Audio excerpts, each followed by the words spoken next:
Hello dear friends and dear students. आज मेरा ये फर्स्ट वीडियो है हाउ टू ट्रांसलेट सीरीज का।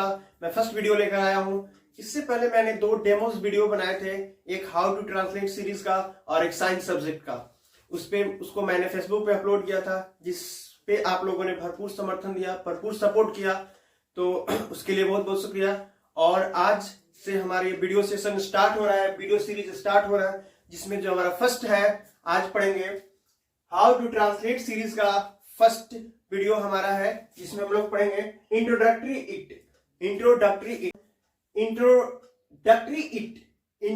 इट के बारे में जानेंगे। यानी कि इट का प्रयोग किसी चीज का परिचय देने के लिए, किसी चीज का संबोधन कराने के लिए किया जाएगा।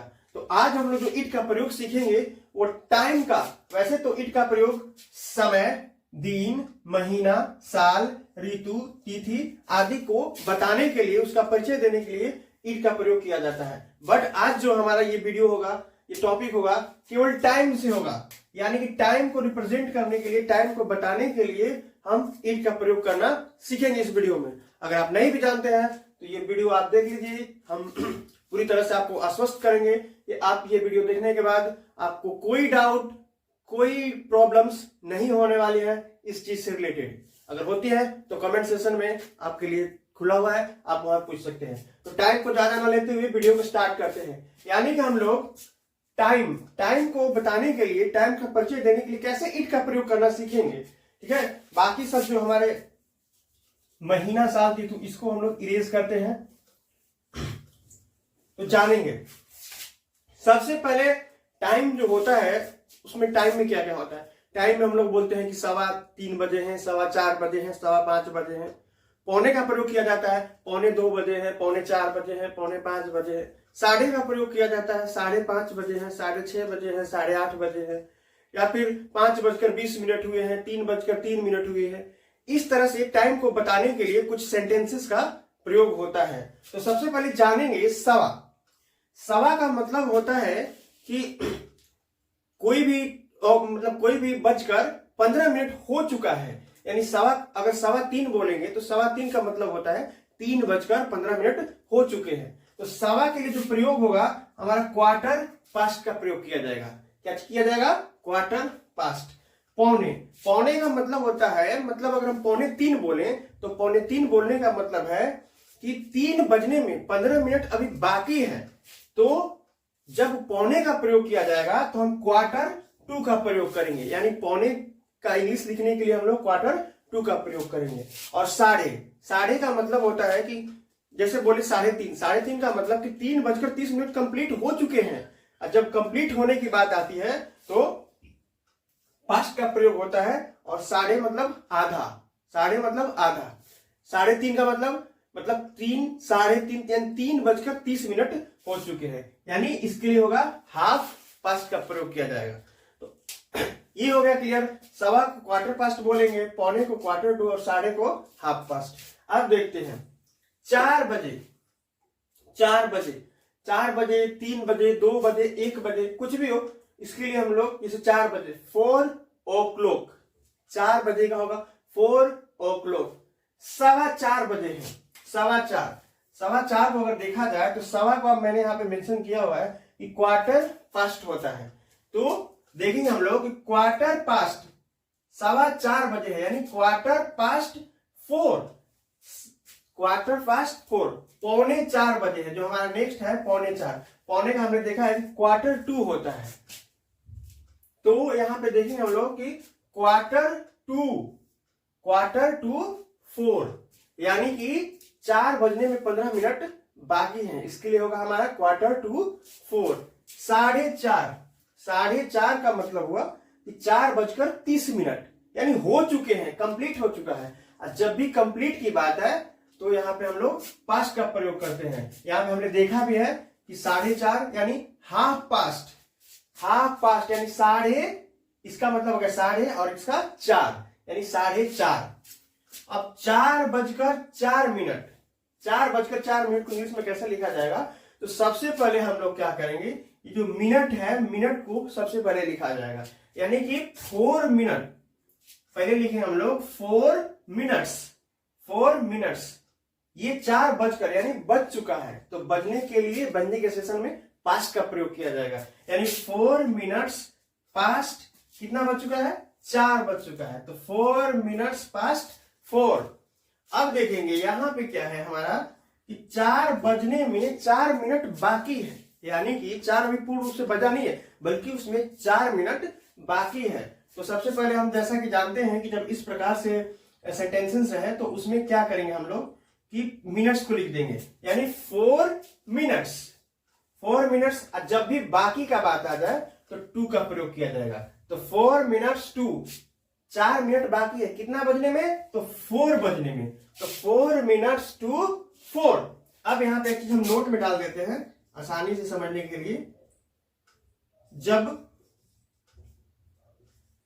समय बज चुका हो, जब समय बज चुका हो तो पास्ट का प्रयोग, जब बजने में बाकी हो, जब समय बजने में बाकी हो, जब समय बजने में बाकी हो, उसके लिए 2 का प्रयोग किया जाएगा। जैसे ये नोट में क्या है आप लोग समझ ही गए होंगे, बट एक बार फिर से क्लियर कर देते हैं। देखिए 4:04 यानी 4:04 क्या 4:04 हो गए हैं, और जब समय बज चुका हो यानी 4:04 कंप्लीट हो गया हो, तो उसके लिए हम पास्ट, यहां पे मैंने पास्ट का प्रयोग किया है, पास्ट का प्रयोग किया जाता है। और जब समय बजने में बाकी हो यानी कि 4 बजने में 4 मिनट बाकी, अभी 4 कंप्लीट नहीं बजा है बल्कि उसमें भी 4 मिनट बाकी है, जब बजने में बाकी हो तो उसके लिए हम 2 का प्रयोग करेंगे, जो कि यहां पे हमने किया हुआ है, यानी 4 मिनट्स टू 4।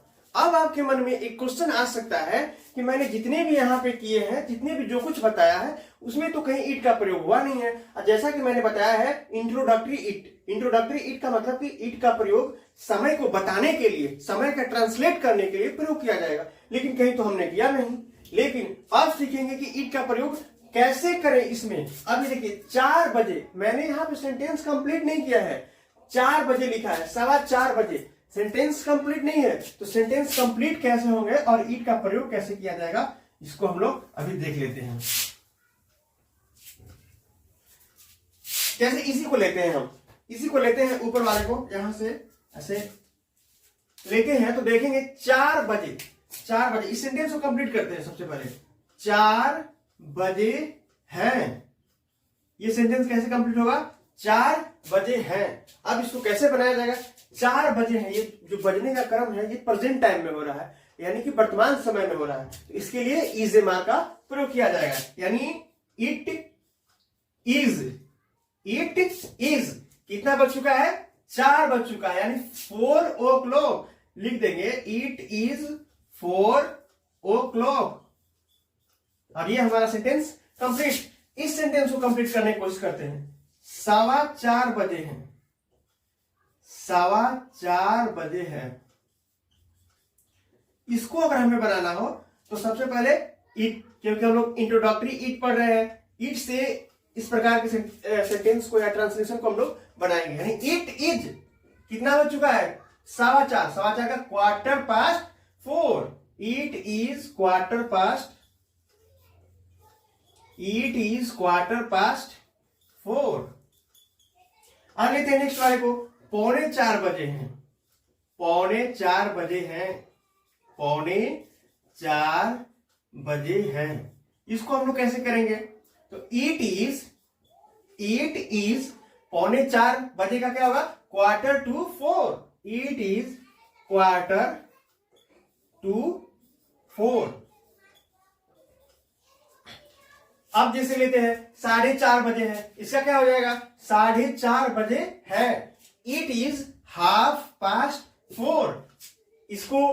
इसका क्या होगा, इट इज 4:30, इसका होगा 4:04 हुए हैं। इस वाले सेंटेंस को हम लोग लिखकर कंप्लीट करते हैं, 4:04 4:04 हुआ है, अगर इसको हम लोग देखेंगे तो बनाएंगे इट इज से स्टार्टिंग होगा, क्योंकि हम लोग इट इज का इट का प्रयोग नहीं पढ़ रहे हैं। इट इज कितना 4:04 में, it is 4 minutes, it is 4 minutes,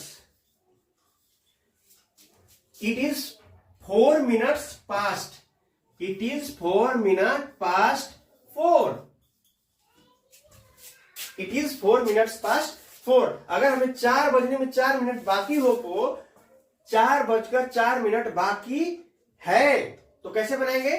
it is 4 minutes to 4। Good.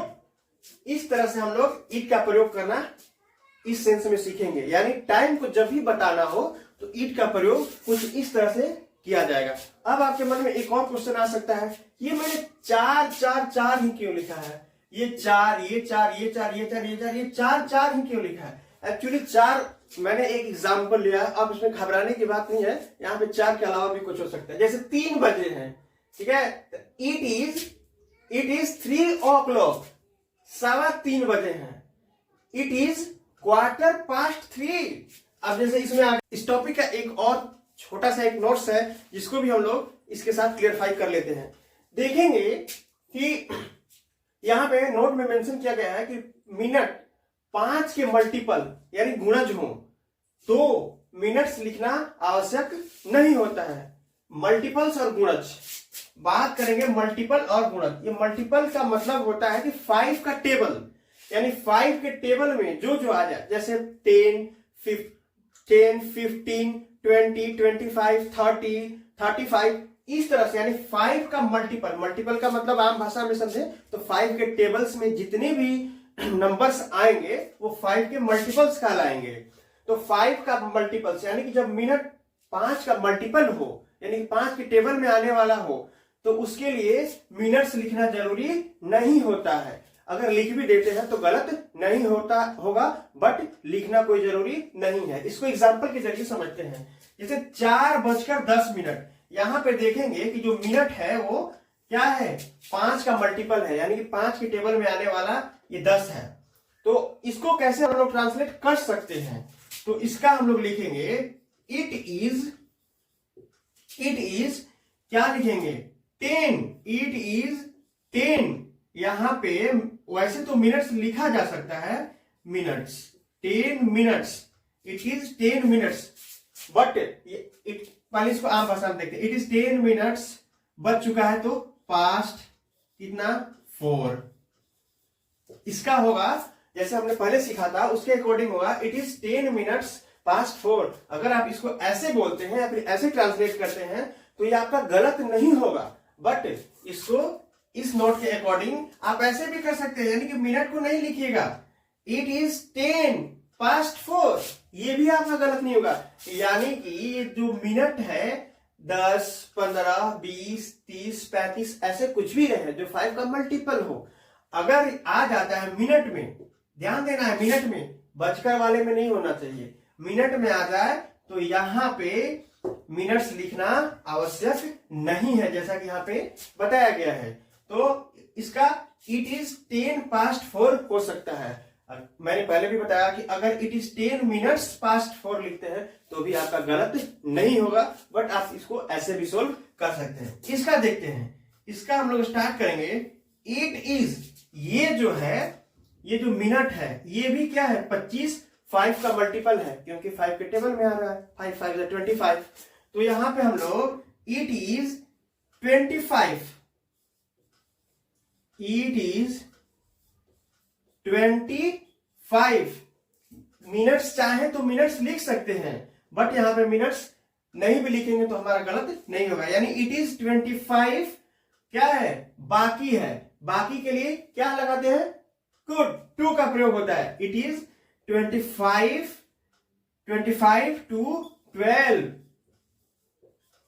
It is 25 to 12, मतलब कि 12 बजने में 25 मिनट बाकी है। आप इसको ऐसे भी बना सकते हैं, लेकिन एक बात खास ध्यान देने वाली बात है कि ये जो मिनट्स ना लगाने की प्रक्रिया है केवल 5 के मल्टीपल में होगा, यानी कि जब मिनट 5 के टेबल में आने वाले नंबर्स होंगे तभी हो सकता है, बाकी अदर के साथ आपको मिनट्स लगाने ही पड़ेंगे, अन्यथा आपका जो ट्रांसलेट है, आपका जो सेंटेंस है वो गलत माना जाएगा।